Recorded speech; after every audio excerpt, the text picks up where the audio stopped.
સુરતથી બેંગ્લોર જતી ફ્લાઇટ મોડી રાત્રે એકાએક રદ કરાઈ હતી. ફ્લાઇટ તકનીકી કારણના કારણે રદ કરાઈ હોવાની વાત સામે આવી છે.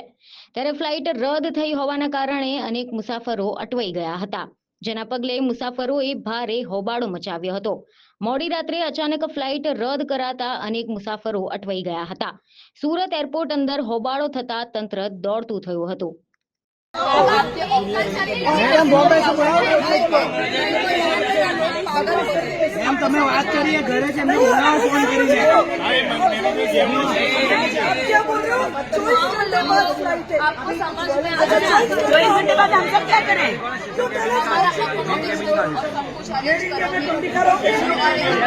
ये सेक्शन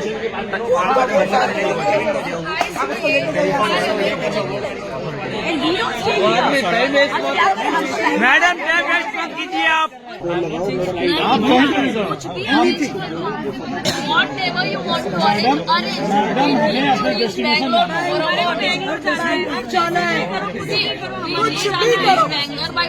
भेजो इंडिगो से टाइप करो कुछ हाँ जाना बेंगलोर को करेक्ट सुबह का फ्लाइट होगा या तो उससे टाइप करो अभी नाइट का